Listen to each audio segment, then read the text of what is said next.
Midlife Krisis. Today we are going to do the first of potentially many of these, what we're calling aged like milk or aged like wine. And yes, that is a milk jug. That is the best milk jug I can do. And yes, I had to write the word milk on it just in case.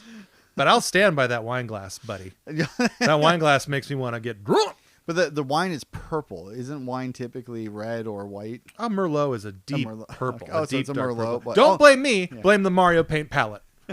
I have 15 colors to work with because one of the colors I have to use to composite the the image like it is. So anyway, games that age like milk or age like wine. This is going to be part 1. Focuses on me. Focuses on Daddy. Part 2, we're going to come back. And then we're going to hear from Uncle Bob what his milk and wine are. So just for starters here, what made this is I want to give you credit here publicly. This was your idea. This is your contribution to the program. How'd this thing pop into your head? What were you thinking about specifically that made this idea come to fruition for you? I was thinking about 2 games that are not games that we will be doing today, but one of them was GoldenEye. Okay. And the other one, which I think is a quintessentially better example, was Turok the Dinosaur Hunter. Ah. And the original Turok we played and loved when it came out. Okay, I'm going to save it. I'm going to save this. I have a story about Turok that goes into what I'm going to be talking about today. But thank you for bringing up Turok. So you go back and you play that game now, and it feels like the entire game is in like a fog storm. Yeah, it totally. Your line of sight is like 5 feet in front of you. And I just thought, man, I wonder what other games there are out there that we used to like. And if we went back, then we wouldn't like them anymore. You had also brought up on a previous episode, Knights of the Old Republic. Yeah. And said that's a game I shouldn't go back and play again. Yeah, if you have a fondness for it, don't do that. And then one of the games we are doing today, I won't spoil it, is a version of that, a game specifically that everybody liked, and then I tried it and I was like, what is wrong with everyone? Right. Everybody. And so there's just a thing that happens where in the moment you're all caught up in either something that's new or glitzy or whatever, and then you go back later on, you're like, oh, actually, yeah, that wasn't that great. Boy, are you hitting the nail on the head with that one? Because my first example of a milker. Oh man, I just thought of that right now. We're gonna call these games milkers. So my example of a milker, I think has there's a long illustrious history of a lot of milk here, but I'm going to be talking about this bad boy. This is the original release of Sonic Colors on the Wii, and then the remastered Ultimate that came out a couple years ago on the Xbox and PlayStation. So now, this isn't milk and wine, okay? Yeah, these are both milk, buddy. How can a game that got a re-release on Xbox, how can that be milk if it did well enough to get a release? Well, I think the bigger story to that is just kind of our Hedgehog Hero as a broad concept. But I wanted to pick on colors just because. So okay, we got to talk a little bit about Sonic the Hedgehog to kind of build up to this. So for me, I got into the Sega Genesis as one did because of the absolutely brilliant marketing that Sega did that literally beat Nintendo for at least one full year. They outsold Nintendo, and that was the 91 maybe? Or? No, it was 93. The year before Donkey Kong Country kind of blew the whole thing out. But 93 is when they started doing the Welcome to the Next Level stuff. But even before that, like, when the Genesis really took off, like the whole Genesis does, like the Sega does what Nintendo thing. Like they went through this whole marketing thing of like being aggressive and like attacking their competitors. And when Sonic the Hedgehog came out, that was the whole deal. Like I remember specifically like the commercial that advertised Sonic 1, and they showed Mario World, which is an infinitely better game today than the original. And I love the original Sonic. Well, maybe I'll break down like how I feel about Sonic, the whole series, but they showed how slow and plucky Mario was, and like they put like dumb music behind, like and then they showed this like badass blue hedgehog running super fast, blast processing, all this Genesis stuff that really made that system like as successful as it was. Really put Sega on the map, because before the Genesis, the Master System was, you knew maybe one or two people in the neighborhood that had a Master System. Yeah, I knew one. There you go. And like for what it was, Master System was cool. I mean, it was a better looking console than NES, but it just did not have that library of games that the NES did, period. So, but the Genesis kind of came out. It was like, here's Altered Beast, here's Golden Axe, here's Strider, here's all these arcade experiences that look not 100% arcade accurate, but way closer than we've ever gotten before.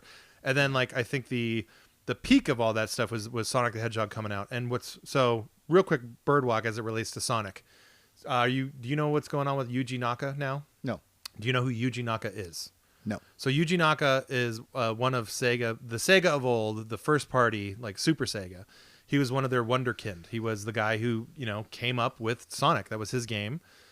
He is renowned as like a genius programmer, but he was also an artist. So he's like an all-in-one kind of wonderkind dude. He is going to jail because he pled guilty to insider trading. So how the mighty have fallen. He infamously worked on Balan Wonderworld, which I have a copy of up there. So the timeline is this. He makes Balan Wonderworld, which is like one of the most universally shit on games of the past few years. Like it's a running joke, like how bad this game is. I personally don't think it's not worth $60. I paid, I think $11 for it shipped on Amazon. It's worth that. It's worth that. Exactly that. If you're a fan of this guy's work, like, and not all of his work is good by any means, but like it's very bright, it's very colorful, it's got some neat ideas, but like in general, if you're a fan of like 32-bit platformers, even Knights, like that kind of stuff, which I fully admit is not for everybody. But if you like that stuff, you will get some enjoyment out of Balan Wonderworld. I think Balan Wonderworld is a victim of, like, it became the game that everyone wanted to pick on, and that's the way it was. Like when the internet turns on you, it's kind of over. But that's not to say that it didn't earn some of that reputation. It definitely did. The father. Imagine Shigeru Miyamoto going to prison. That's kind of what we're. Yeah, there it is. There it is. Here's Balan Wonderworld right here. So I think you can buy this on Amazon right now for like half of a sandwich. Pretty sure. What kind of sandwich? Bologna. So yeah, imagine Miyamoto going to prison. That's like the level of dude we're talking about in terms of like how important they were to Sega at that time. So yeah. What is the sentence? Do you know? 2 years. Oh, okay. That's So that's nothing. And what's funny is too is he that with your eyes closed. When they caught him, they were like, he's like, "Yep, I did that. Yep, guilty." So he knew that there was a Dragon Quest game coming out. He had like a friend who developed it or something, and he just went out and bought a bunch of stocks, like 10,000 shares of the stock. Yeah. And then got caught, and so now he's going to jail. It's like, oh, that's illegal, huh? Yeah. I didn't know.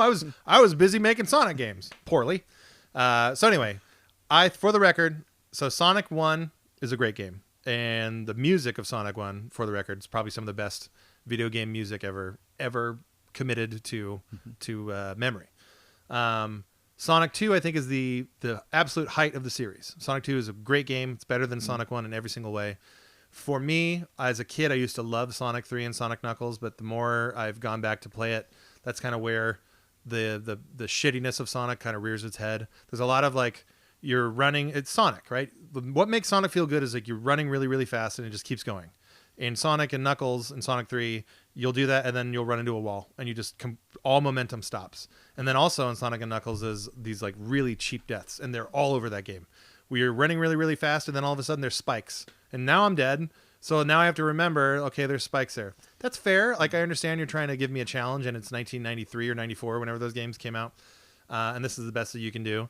But dollars to donuts, play Sonic 1, 2, or I'll also throw Sonic CD in the mix. Those games all have really good level design. They do what Sonic does best, like a lot of momentum, a lot of feeling like you're the fastest thing alive, as the theme song from the show would tell us. What makes Sonic great? So, and then of course, Sonic goes 3D. I have a lot of nostalgia for the original Sonic Adventure for Dreamcast, but like by all accounts, I mean, it's a bad game. That game. That's a big time milker, but I love it, especially the Sonic part of that campaign. It's that game's infamous for just piling on Sonic's shitty friends. Like, you have a dumb cat that fishes and a robot and no one remembers and all this bullshit. But for what it was at the time, like, it was supposed to be like Sega's Mario 64. It definitely wasn't that. But like, I challenge anyone to go into a time machine, go back to 1999 with that mindset, and look at the first level with the orca jumping through the bridges. I mean, it was just mind blowing shit. Like, you couldn't believe you're going from a PlayStation 1 to something like that. It was amazing. And then Sonic Adventure 2 comes out, and that's a terrible game. For whatever reason, it has a big fan base, especially the GameCube version, Sonic Adventure 2 Battle. People love that game. And they love it because they played it as 7-year-olds. I like a lot of bad games that I played when I was 7 too, and it's 100% nostalgia based. But Sonic Adventure 2 is a shit show. That game sucks. And then it gets worse and worse and worse. Like, there's all these 3D Sonic games that come out after that, and each one is worse than the other. So what's called Sonic the Hedgehog, but people know it as Sonic 2006. That's got to be one of the worst games ever made. Like, it's just broken. It's abysmal. It's weird. Like, there's a scene where Sonic kisses a human woman. And then that becomes like, you know, like that gave the keys to DeviantArt for what Sonic, what a lot of Sonic fandom has turned into today. So fast forward, the Wii comes out. This guy, Sonic Colors, comes out in 2000. Let's see here. I think this is 2011. Does not say on the box, but I think it's 2011. And this is like, so there's a few handheld Sonics that I was paying attention to. The Sonic Rush series on DS was pretty good, and it's good because it's evoking like all the good stuff about Sonic, like the momentum and all that fun stuff. So those are good. The Game Boy Advance games are good. There's a game that comes out on the Wii called Sonic and the Black Knight, where it's not good. It's more of what you're expecting from a 3D Sonic. So it's shit. This one comes along, and I was paying attention to it from the beginning. I'll pass it along. You can look at the box here in a second. And like this, you know, for all intents and purposes, like this is like, okay, now Sonic might be doing something. And I think for a lot of people, like it's maybe a different story now because of the popularity of the Sonic movies. Like they kind of brought back Sonic from I don't want to say obscurance because that's not true, but it made Sonic pretty popular again, especially with kids. And those movies, I think, for all intents and purposes, are pretty good movies. I think it's, you know, I'm not ruffling any feathers. I think they're better movies than the Mario movie was, in terms of just being like a thing you can sit down and watch and enjoy. Right. I think that's right. I don't think that's controversial. Yeah, maybe not. So anyway, Sonic Colors comes out, and I'm really excited for it, and I play it, and I love it on the Wii. Like, I think it's a good game. I tell people about it, like, hey man, like you should give Sonic Colors a shot. Like, so most of the game is in 2D, like a proper Sonic game. There are elements of the game where the camera goes behind Sonic and does that. So in a lot of, I have safely assume you've never played any 3D Sonic game. No. Yeah, that's what I thought. So they're games that play themselves. Like the camera is, you know, behind Sonic perspective. You don't really control the camera. You just kind of hold forward on the analog stick and just smash. And then the game kind of plays itself. And then when it doesn't, it's because it's broken and poorly made. And Sonic will just fly off a level and you lose a life. And repeat that ad nauseum. That sounds great. Yeah. So this game does have a little bit of that in it, but for the most part, it's 2D. And it's more of a traditional Sonic experience. The whole thing with Colors is that they're these little critters that have a stupid made-up name. I forget what they're called, but like when you touch them, they're power-ups. They give Sonic like special power-ups, and you know, that's kind of more or less the deal. So for me, like at the Wii one, I thought it was a pretty good game. Like I thought like it was almost like it got me excited about the character of Sonic again. And you know, being at my age, like I was certainly that market that Sonic was initially marketed to, and I loved it, and I bought in hook, line, and sinker. Like that commercial I was alluding to before, like I did think Mario was kind of a dork. Those commercials, if you were a certain age, they really were effective, right? It's hard to win arguments on the playground when you would see, and I was like, man, Mario is kind of just plodding along there on Yoshi. It's not, you know, Sonic's running really fast. Yeah, and that was the thing. Like, if you Look compare at that spiked hair, he's got sick. Spiked hair. Yeah, all they need to do is give him some frosted tips, and I'm buying a Genesis tomorrow. Oh, absolutely. But that wouldn't. Sadly, we wouldn't frost those tips until later on. But yeah, like so to have that, and then just go through like all the Sonic disappointments again and again and again. It was really neat to have what I thought was a good Sonic game on a console. But you know, this guy comes along. So this is the remaster, the Xbox one. And so once I played the Wii one when it first came out and beat it, never touched it again. And so it was just kind of in my mind as like this fun thing. Oh yeah, there's like see this little Nintendo Wi-Fi thing. It even had like leaderboards where you were encouraged to race through the levels as fast as possible and get like a high score. So there was like even that element of like a multiplayer thing, even though it was asymmetrical. It was still cool. So the remaster comes out. I got it on Xbox because when it came out, I didn't have a PS5 yet. I played through the whole game again, and it's one of the darndest things. Like so I'm a dude, like I'm a stubborn man, and I'm pretty sure of myself and my opinions. So like, it's not often that like, so for example, I love Shenmue. Like now I acknowledge why people don't love Shenmue. That's fine. But none of those arguments ever land with me ever, because I see right through them. Like, nope, Shenmue is my baby. I love everything about it. All of the things that you complain about, yes, they're worthy of complaint. This game does control like a tank. The voice acting is awful. Like the characters are some of the ugliest characters ever put in a video game. But each one of those things that's a negative to someone else is like an overwhelming positive to me. You just described like 3 core components of a game. Yeah. You complained about graphics, sound, and voice acting. Oh, control. And control. Yeah. Graphics, sound, and control. Yeah. It's like, I admit all those things are really bad. Yeah. But I love them. I love everything about them. Like everything about what people like. Okay, well, I will grant you like the hardest thing to argue on that front is like the control. Like I'm just a person who's played Shenmue many, many, many times. So I know exactly how that shitty Cadillac drives. I'm okay. But like for like some 20-year-old who's heard about Shenmue that wants to play it and then they'll maybe last 10 minutes. Like I get it. I understand. Like, so certainly nostalgia plays a big part of that. But I bring all that stuff up just to say like, it's very rare that something that I think is awesome and have thought is awesome for a long time comes out and like I'm wrong. And so, cut to Sonic Colors. I'm really wrong about this game. It sucks. I beat it. I do. First of all, I didn't remember that the game is as short as it is. It takes like to complete the whole thing. And I'm talking like going after all the like bonus stuff and what have you. It's maybe 10 hours tops. And I didn't remember that at all.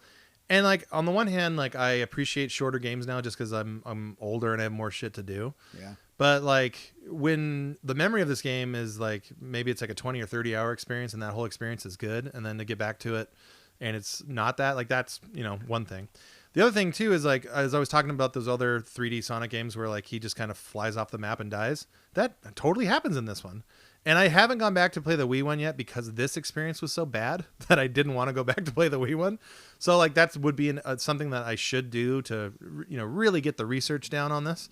But it happens all the time in this game where like Sonic will just fall. Like he just falls through a level, just shitty programming, whatever you want to call it. And like the things that I thought were really compelling about the game, like the momentum and the power-ups and all that stuff, like it's all boring.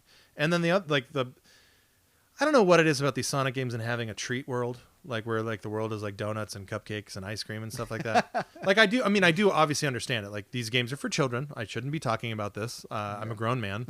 But I also like donuts and cupcakes and ice cream and treats. You want your gritty Sonic reboot? Yeah, that's right. Yeah, I want my Sonic Begins. Yeah, exactly. Sonic 1. But yeah, it was just a real major fart of a game, and it was like kind of a bop in the noggin, a slap in the face, whenever we want to call it. But to be told by myself that I'm wrong about my opinion about this game, like that, it was like, yeesh. So yeah, Sonic Colors, like if you would have asked me when the Wii one came out, I would have recommended it to anyone who's a lapsed Sonic fan.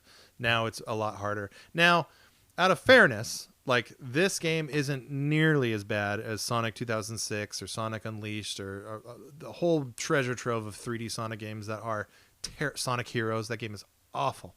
So it is still better than that. But like, it's like saying you're the kindest rapist in prison.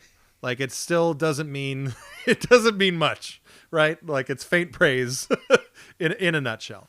So for me, my first milker here, what a visual, is certainly Sonic Colors. So to turn this around and put a positive spin on things, yes. I'll remove this trash from the table. Here's my wine. My wine is simple, and so oh my God. Just to preface this, what I'm about to do is like, the least controversial thing ever. This is the lowest hanging fruit in the world. Yeah. It is none other than easily one of the best video games ever made, period. Chrono Trigger for the Super Nintendo. So real quick, and not to bum the mood out, but this is actually like a pretty sentimental game. I've owned multiple game collections and I've sold multiple game collections. This is the same game that I got. It's not my original Chrono Trigger, and I'll insert the Turok story real quick. So when you were an N64 kid, and in the early phases of N64, I know what's coming. Of course you do, because you lived this horrible lifestyle too. But I really wanted a game, and the only game that was even worth anything at that time was Turok the Dinosaur Hunter. And now, how am I, an 8th grader, going to purchase Turok the Dinosaur Hunter? Well, I'm going to trade in my entire Super Nintendo library to Radical Video Games, may it rot in hell, from our sweet hometown. You've talked about them with fondness before. Well, I do have a lot of fondness for them, for sure. Yeah. But this is not one of their fonder moments. But I remember this particular game when I sold it to him. He was like, "Oh yeah, that's a good one. I'll give you $10 for that," as opposed to the $1 whatever it was. But I sold all of my Super Nintendo stuff for just Turok the Dinosaur Hunter. That hurts me to hear. Well, at the time, that first week or so, I was like, I made a good choice. Then it was like, oh, I really want to play damn it. So, anyway, to bum everyone out, this copy of Chrono Trigger was actually sold to me from your old neighbor, who actually sadly passed away really, really, really young. Oh, him? Yeah. So his name was also Brian. He sold me this game for $15 after I told him my sob story, and he's like, "Yeah, I have it. I don't want it. Take it." He did not need money. And he did not need money. He was what they call a wealthy kid, but he was one of the good ones. He was a super sweetheart of a dude, and I've sold so many video games over the years, and this is one copy that it's never going to leave my possession ever. And it's a two-parter. It's my favorite video game ever made, and it was owned by a friend who died at, I think, 17 years old or something. 17 or 18. Yeah, he was super young, and it was like a total tragic thing. But anyway, Brian, wherever you may be, thank you for this copy of Chrono Trigger, and it will not leave my my ownership. But to lighten the mood, we'll talk about how friggin' amazing that game is. Okay. So Chrono Trigger was made by basically like the Super Nintendo Squaresoft like MVP All-Star team. You have Akira Toriyama, who does all the art. That's the Dragon Ball guy. Mizuguchi, who was like the main, what they used to call a scenario writer, which is like the person who came up with the story and whatnot. He's the guy that did the story. Nobuo Uematsu, who does all the music for Final Fantasy, does the music on it. Like, it's literally a murderer's row of everyone who made Japanese role-playing games at that time, which in my opinion, like, I don't think the genre has ever, returned to that former glory. At the time that it came out, like Squaresoft, it wasn't Square Enix yet. And it had nothing to do with IDOS at all. It was just Japanese Squaresoft.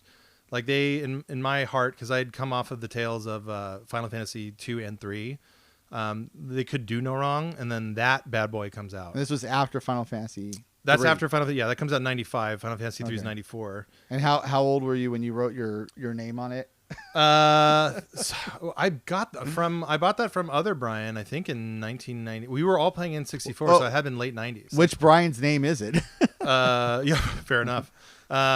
It was I want to say it was 97 or 98 because I'd sold it and got it back. But anyway, so I've had that game. That's one of the oldest games that I currently still have. I have a couple Genesis games that I was lucky enough to be able to find the person that had them, and then I took them back, much like Mouth in the Goonies. Took all my dreams back. This one's mine. Yeah, that one's mine. Oh man, that's my copy of Cool Spot. It comes home with Daddy. I hope you gave a cool little speech too. I had to have. So anyway, Chrono Trigger and why it's wine. I mean, just play it. Like the graphics hold up incredibly well. And I think more and more now, like people love pixel art. And I've always appreciated pixel art as you do. Yeah. But certainly, like when 3D games took over, like people just wanted to whiz by it and like forget that it exists. And it's funny to look at now in 2023. It's like every other game is a pixel art game. Like it's a timeless art style. Oh, even Nintendo's gone back to it. Oh, yeah. With Square and with the triangle Was and strategy and Octopath. all that stuff, and then also all the literally called Final Fantasy Pixel remasters, where they remastered 1 through 6, in like a new pixel style.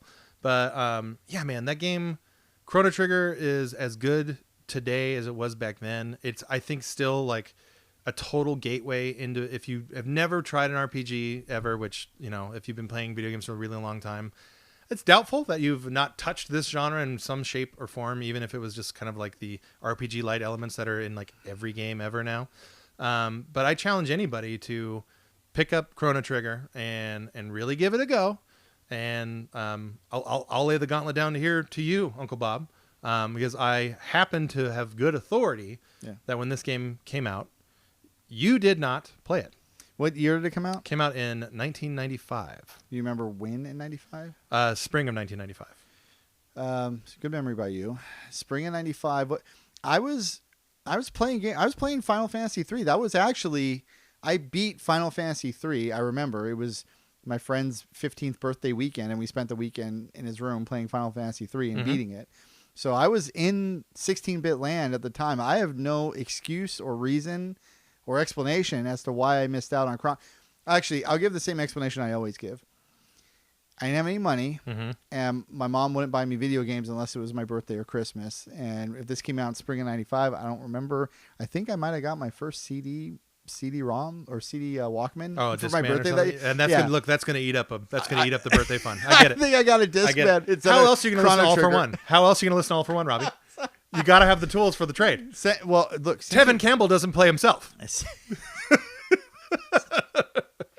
What's really funny is that the actual answers are even more embarrassing. I think my first CDs I ever got were Live Throwing Copper. Remember mid-90s alt band Live? Lightning Crashes, of course. And then in a testament to the kind of kid I was, the Jurassic Park soundtrack.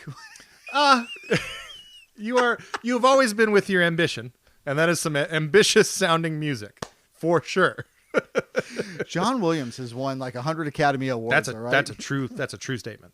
So anyway, that's why I didn't play Chrono Trigger. Well, it's funny too, because like, okay, so Chrono Trigger, it blows my mind that you didn't, because you were my gateway into playing role playing games. I borrowed your copy of Final Fantasy 3, and that was really the first. I had rented Final Fantasy 2 when that first came out in 1992, but I was like 8 years old.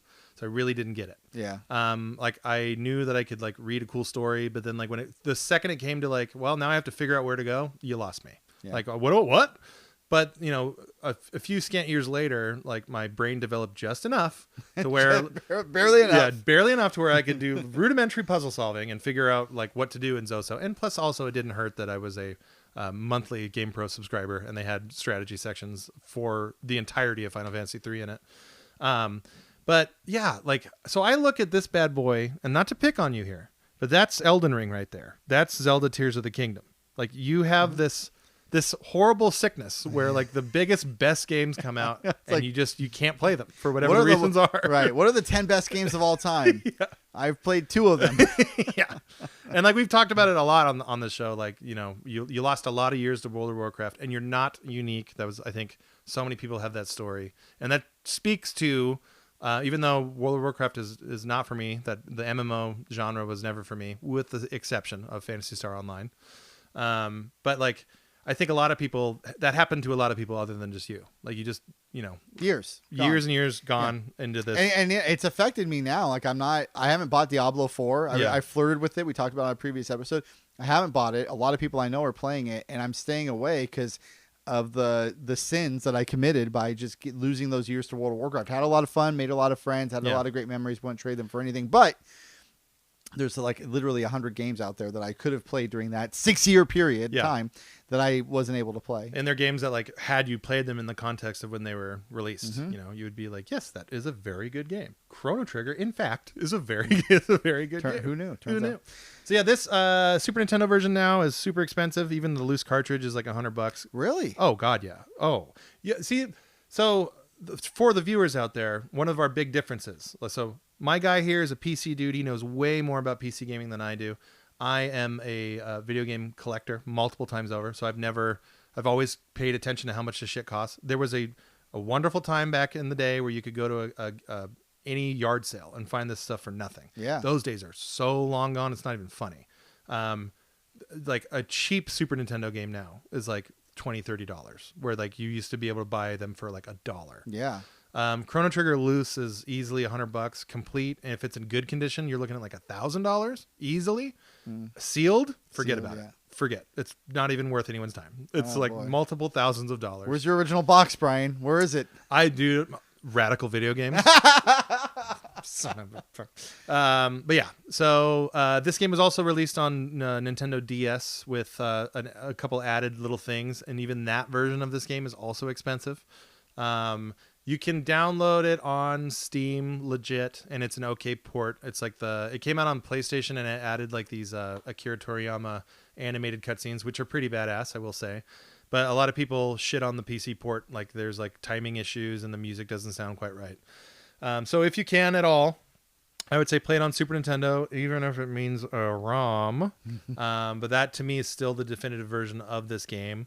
And yeah, like the thing about it is you really could beat it in like 20 hours, and like it's not that big of a time commitment, but to really get the full enjoyment of the game, you play it over and over and over. It's the first RPG of this generation that had multiple endings, so you were encouraged to beat the game. Oh, and the other big thing too is New Game Plus. That invented New Game Plus.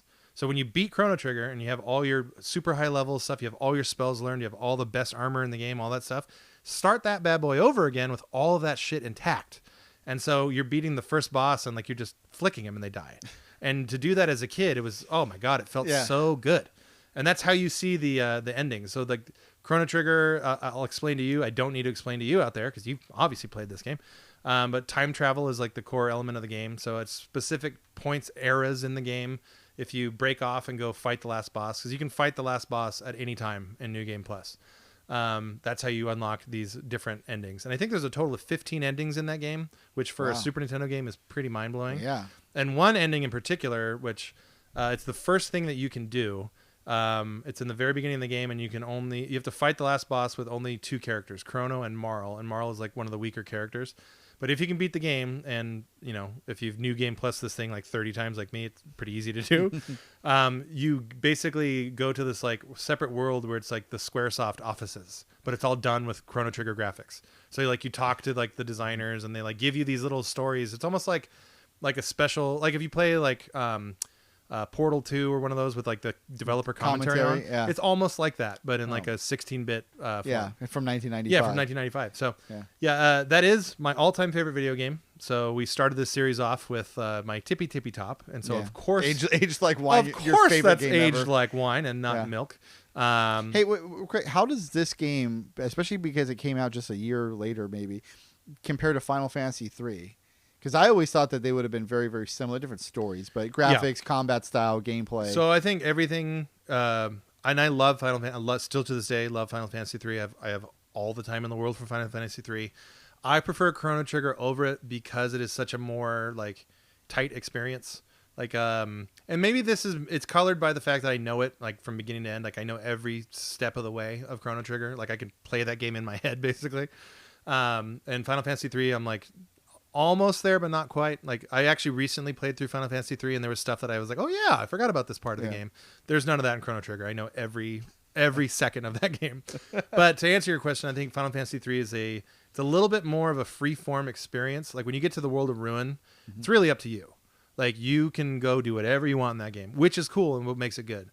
Chrono Trigger is like more of a directed experience. You still do get that element towards the end. Like the game opens up and they just straight up tell you like, here are 6 more quests that you need to go do. And the way they tell you is like, this character talks about, oh, there's someone who needs help there, or someone's in trouble there. And like, you can just kind of go and explore those eras and figure that out. So Final Fantasy 3 is a more open game than Chrono Trigger is. And for me, I like that a little bit better.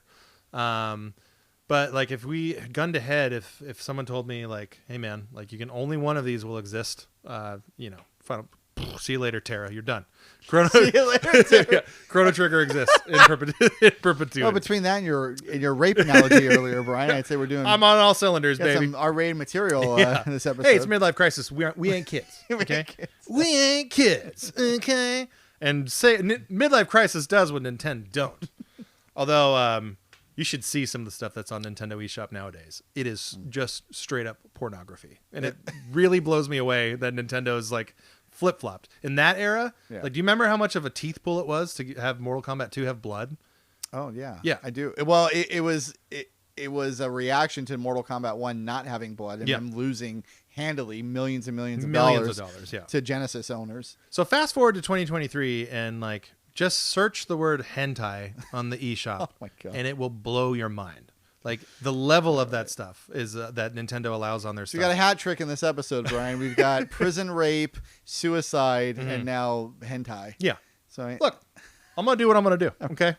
And I'm the guy that edits this and it all stays, Daddy. It all stays in the picture. So anyway, that's my first contribution. Part 1 is all Daddy. It's milk or wine.